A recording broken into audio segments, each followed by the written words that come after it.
They laughed when they forced him to solve a calculus problem to prove he didn't belong. But they had no idea they were about to witness a genius in action. James Carter adjusted the collar of his faded blue button-up shirt as he stood outside the sleek, modern building of the University of Chicago's mathematics department. At 34 years old, he looked completely out of place among the flood of young students rushing to their classes, their backpacks slung over their shoulders, and earbuds blasting music. James was taller than most, at 6'1", but his slightly hunched posture and unassuming demeanor made him seem smaller. His dark hair was neatly combed, though a few strands fell messily over his forehead, and his wire-rimmed glasses kept slipping down his nose, a nervous habit he'd never managed to break. He clutched the strap of his worn canvas messenger bag, his knuckles white with tension. "You've got this," he muttered to himself, pushing his glasses up for the 10th time that morning. But deep down, he wasn't so sure. James wasn't a student, at least not in the traditional sense. For the past 12 years, he'd worked as a janitor at a local community college, mopping floors, emptying trash bins, and fixing leaky faucets. It was honest work, steady work, the kind that paid the bills and kept him under the radar. But what his coworkers and supervisors didn't know, what no one in his life knew, was that James had a secret passion for mathematics. During his breaks, while others scrolled through social media or gossiped about their weekend plans, James would sit in the corner of the break room, scribbling advanced calculus problems in a tattered notebook. At night, after his shift ended, he'd head home to his small apartment and spend hours on online math forums, solving problems that stumped even graduate students. He'd taught himself everything he knew: algebra, trigonometry, differential equations, multivariable calculus, using library books, free online resources, and sheer determination. To James, math wasn't just numbers on a page.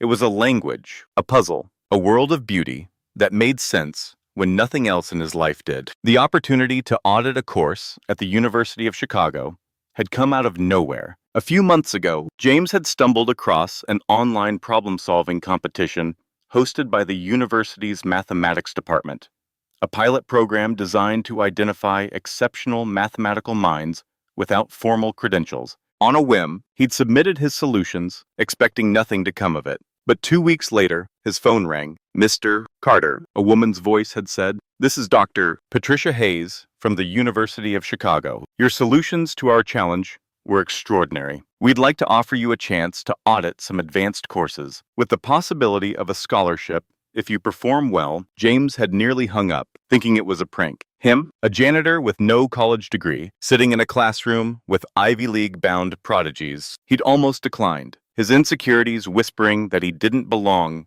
in a place like that. But something, maybe the same curiosity that had driven him to teach himself partial differential equations at 2A, pushed him to say yes. Now, as he stood outside the glass doors of the mathematics building, catching his reflection in the polished surface, he wondered if he'd made a terrible mistake. His faded shirt, scuffed sneakers, and secondhand bag screamed outsider. He didn't look like a mathematician. He looked like, well, a janitor. But beneath his ordinary exterior was an extraordinary mind, one that few had ever noticed. Until today, taking a deep breath, James pushed open the door and stepped into a world he'd only dreamed of. The halls buzzed with conversations about theorems, proofs, and equations, words that felt like music to his ears. Students clutched expensive textbooks he'd only ever accessed through library loans, their voices brimming with confidence. James glanced at the crumpled campus map in his hand, muttering to himself, "Room 307, Advanced Calculus with Dr. Elizabeth Blackwell." Even he knew that name. Blackwell was a legend in mathematical circles, a brilliant and demanding professor whose textbook on advanced theoretical calculus sat on James's nightstand at home, its pages dog-eared and filled with his handwritten notes. She was known for being merciless to those she deemed unworthy, and James couldn't help but wonder if he was walking into a lion's den. He found the lecture hall and paused outside the door, his heart pounding in his chest. Inside was the world he'd always wanted to be part of, a world he'd never believed he could enter. Now or never, he thought, and pushed the door open. The lecture hall fell into a hushed murmur as James stepped inside. Rows of students in designer jackets, trendy sneakers, and casual but expensive attire turned to stare at the newcomer. James felt their eyes on him, their judgment instant and palpable. His faded shirt and scuffed shoes stood out like a sore thumb among the sea of privilege. He slipped into an empty seat near the front, ignoring the curious glances. A young woman in a leather jacket sitting next to him leaned away slightly, as if his ordinariness might rub off on her. "Is this seat taken?" James asked politely, his voice quieter than he'd intended. "No," she replied curtly. Turning her attention back to her sleek laptop, James pulled out his notebook, paper, not digital, and arranged his collection of carefully sharpened pencils on the desk. Around him, students whispered, their voices carrying just enough for him to hear fragments of their conversations. Part of that new program, no formal education. Why is he even here? James kept his eyes fixed on his notebook, pretending not to notice. He was used to being underestimated by his coworkers, by his family, by pretty much everyone, but it still stung. The lecture hall itself was intimidating. Stadium seating facing a massive wall of chalkboards, the kind James had only seen in documentaries about prestigious universities. Above the boards hung portraits of renowned mathematicians, all men, in serious poses, their contributions immortalized in gold plaques. A young man with slicked back hair, 2 seats over, leaned toward his friend and whispered, "Dr. Blackwell's gonna eat him alive. She doesn't even let grad students speak up without permission. $20 says he bolts before class ends." His friend smirked, nodding in agreement. James's fingers tightened around his pencil, but his face remained passive. If they only knew how many nights he'd stayed up until dawn, working through Blackwell's most challenging problems.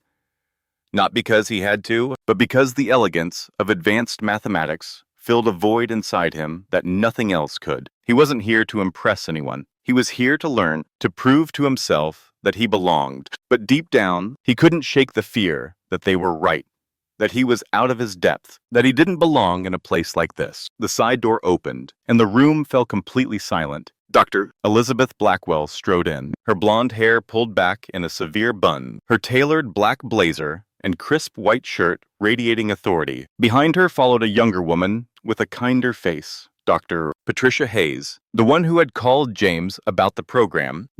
Blackwell placed her leather portfolio on the desk and surveyed the room with piercing blue eyes. When her gaze landed on James, something shifted in her expression.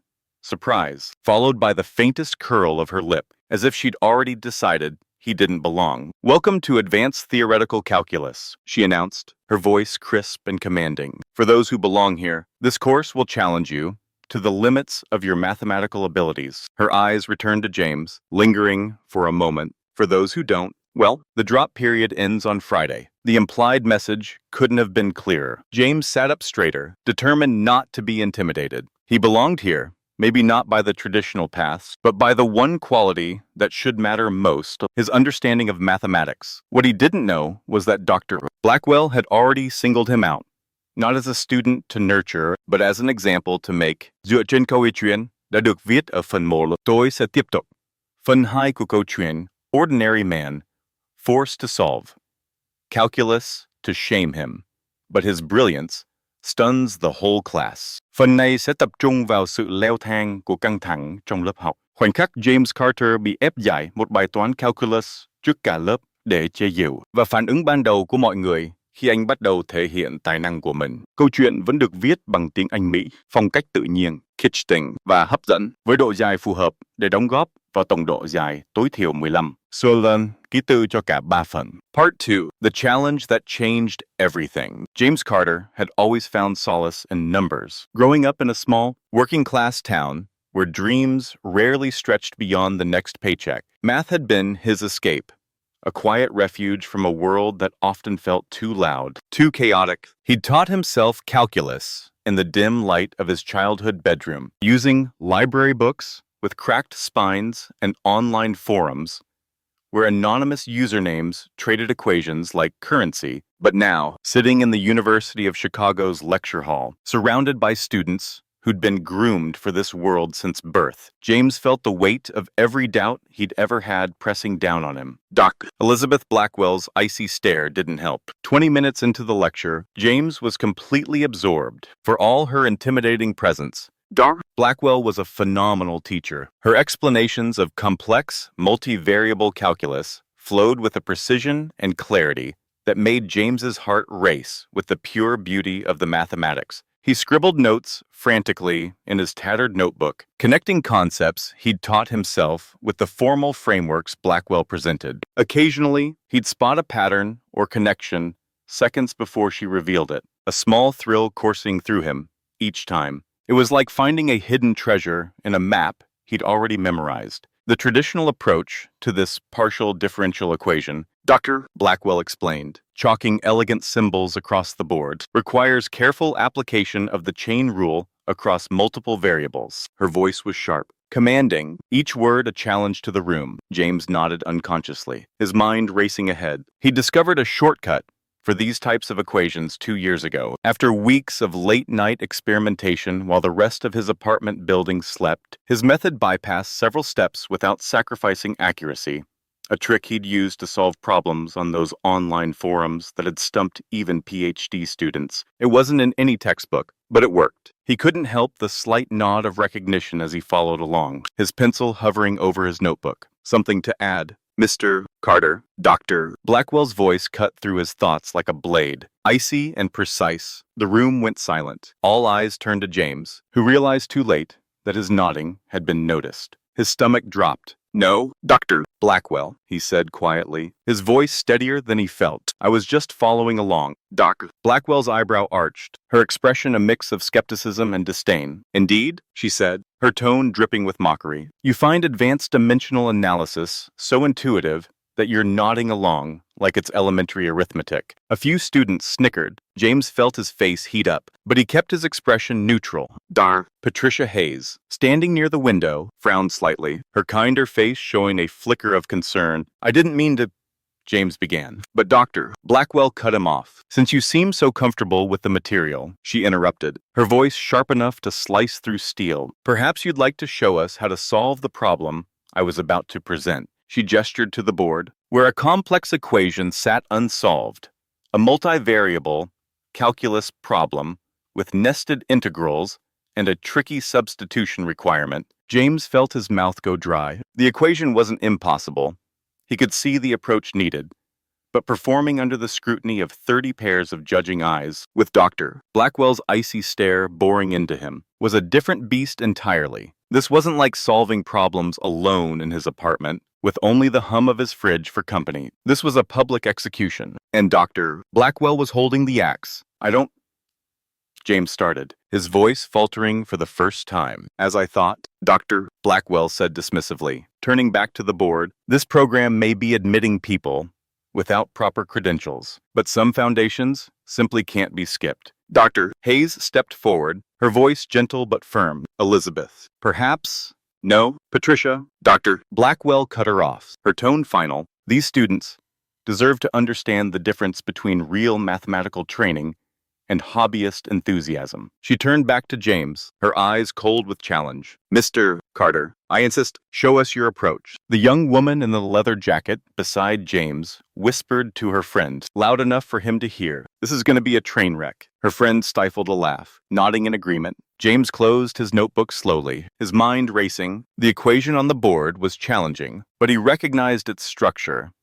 It was similar to ones he'd worked through in Blackwell's own textbook, the one he'd saved up 2 weeks' worth of his janitor's salary to buy secondhand. He stood, his legs steadier than he expected, and made his way to the front of the classroom. The walk felt endless, each step accompanied by the weight of doubtful stares. When Dr. Blackwell handed him the chalk, their eyes met briefly, and James saw the expectation of failure in her gaze, the readiness to use him as an example of why outsiders didn't belong. He turned to face the board, the equation looming before him like a mountain he was expected to climb in front of an audience waiting for him to fall. Whenever you're ready, Mr. Carter. Dr. Blackwell said, her voice dripping with false encouragement. Or perhaps you'd prefer to take your seat. James raised the chalk to the board, his hand surprisingly steady. The chalk felt cool against his fingers as he studied the equation, a particularly nasty multivariable calculus problem with nested integrals and a tricky substitution requirement. He recognized it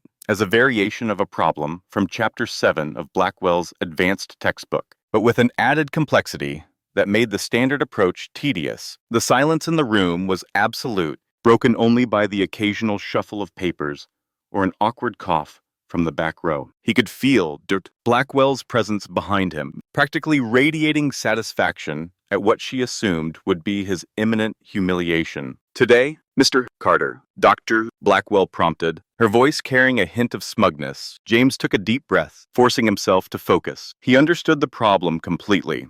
Not just the mechanical process of solving it, but the underlying principles, the mathematical landscape it inhabited. During those solitary nights, working through problems, by the dim light of his desk lamp, he had developed an intuition that went beyond textbook methods. He began to write, his handwriting neat and assured. The first step was conventional.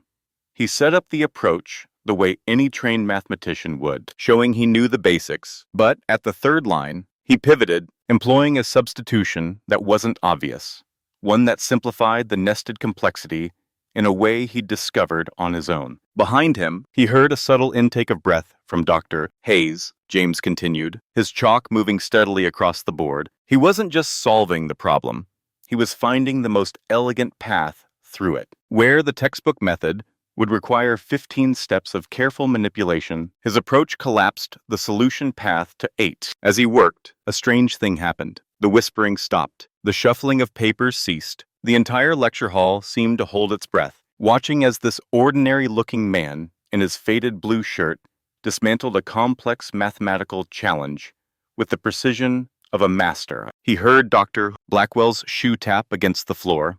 Once, twice, the only outward sign of her growing unease. James paused at a critical juncture, double-checking his work in his head, then proceeded to the final transformation. The last few steps flowed from his chalk like water, finding its path downhill.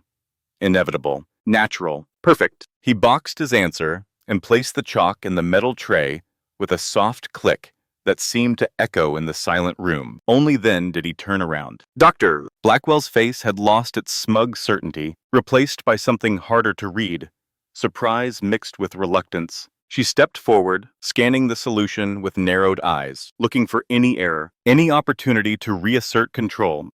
Hayes moved closer to the board, her eyes widening slightly as she traced James's solution path. "This approach," she said softly, almost to herself, "it bypasses Peterson's method entirely." She turned to James, her voice filled with genuine curiosity. "How did you see this connection?" James adjusted his glasses, his hands fidgeting slightly now that the adrenaline was wearing off. "The equation structure reminded me of Courar's optimization framework," he explained, his voice quiet but steady. "I noticed that if you transform the variables using a modified hyperbolic substitution, the nested integrals simplify." A student in the front row leaned forward, his earlier disdain replaced by curiosity. "But that's not in the textbook," he said, almost accusingly. "No," James acknowledged, his voice still soft. "I worked it out while solving similar problems." Dr. Blackwell's lips pressed into a thin line. She hadn't expected this.